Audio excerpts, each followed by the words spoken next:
I think we need to sit down and appreciate that we once lived in a time where a genre bender like Evil Dead 2 could get an unrated limited release, alter the tone from the first, create a leading man icon, memorable one-liners, and cement the Evil Dead series as a horror staple.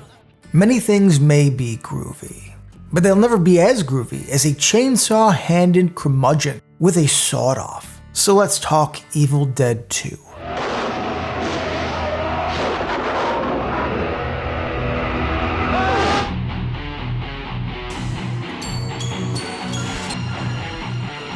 Nice hearing from you, Carlos. After the first Evil Dead, Sam, Bruce, and company wanted to branch out and, they wanted to do something different. Though they were fans of the horror genre, they didn't want to just be the horror guys, and so when Crime Wave came upon them, it seemed like a smart bet. Right? Not so much.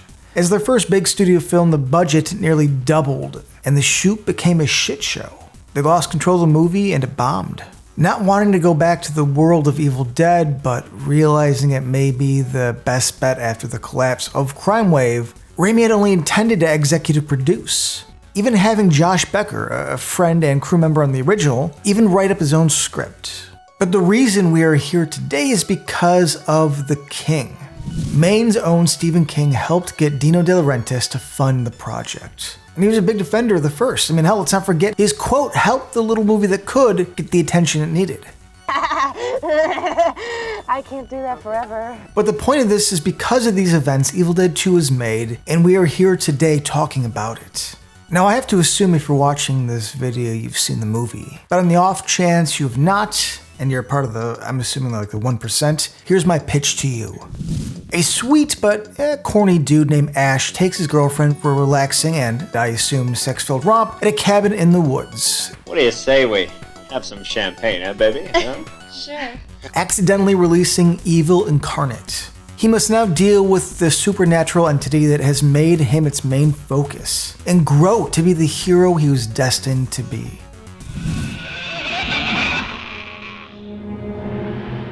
Let's go. Why is this iconic? Why has it persevered and stood the test of time? Because something like this, in this style, this tone, and with this vibe, had never really been done before. Here's the thing, there are many brilliant scenes that could encapsulate the unique energy of Evil Dead 2, but one stands above the rest. And I'm talking about the loss of Ashley Williams and the birth of Ash.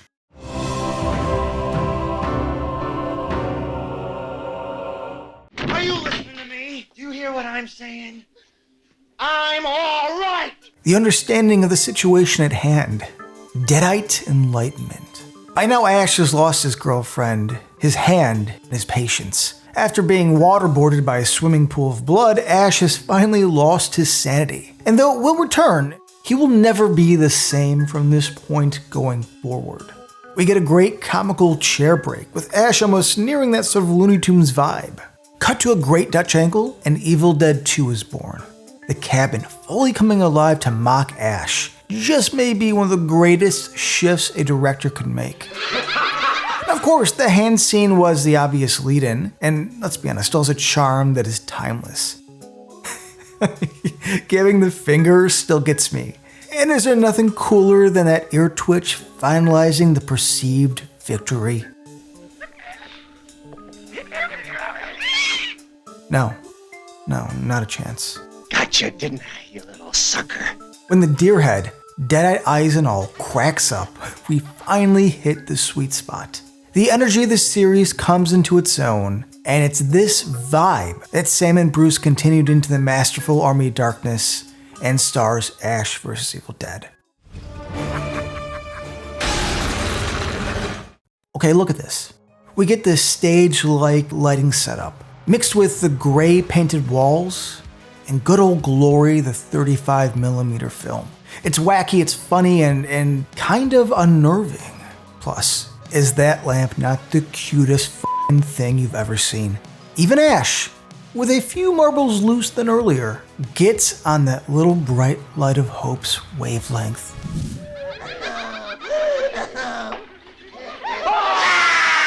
Like the great poet from the 20th century, a Robert Palmer once said in Riverboat, "We got love.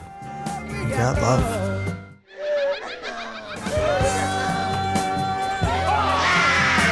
And for the first time in the Evil Dead franchise, Ash momentarily understands. Then it immediately breaks him. Another iconic aspect that was perfected here and became the standard was the Deadite look.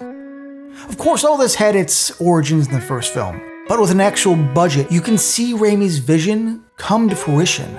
And I'd actually like to give credit to Mark Shostrom, coming off Freddy's Revenge and From Beyond. Side note, I think Barbara Crampton might have been the first blonde I've ever loved. Believe in miracles. But Mark, he's been involved in so many great horror projects, and his involvement in this was a big reason the Deadites look the way they do. The sunken-in eyes, the odd teeth, the monstrosity transformation. When we think of Evil Dead and the Deadites, this is the iconic look. And of course, we also get the great K&B crew with Robert Kurtzman and the great Greg Nicotero, who were both instrumental as well. I mean, the team behind Evil Dead 2, the whole team, designed the look that would be used going forward, and a look that still holds up to this day. My whole commitment to Evil Dead was 6 months, pretty much 7 days a week, but our prep time was a solid 12 weeks. I mean, if you think about Evil Dead 2, everything here is a mix of luck, timing, skill, and movie magic. Of course, what's been said about the cast that I could say here, but they're great with everyone making their part iconic. Bruce made the character of Ash here. Swallow this. And honestly, this may be the fan favorite iteration. Though, for me, the grumpy, fuck out of my face version will always win out. Sarah Berry plays the smart and tough Girl Scout-esque Annie. Dan Hicks plays a hillbilly so well I assumed he was Southern. That's right. You ain't going there. And I remember just feeling so horrible for her because you could see this big scars on her legs. Cassie Wesley played both cute and trashy and nailed both. In the end, the fact that we can still praise and enjoy this 36 years later is a testament to the creative swings Sam Raimi took, and in doing so created a universe. Listen, Evil Dead 2 is a 10 out of 10, and there won't be any argument here. It is perfect, flaws and all. And you know what? To me, that's just groovy.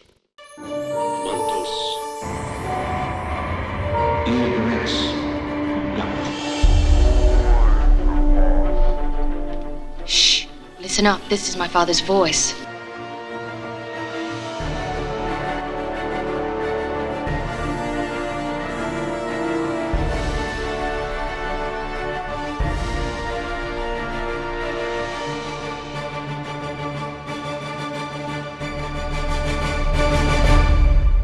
Let's go.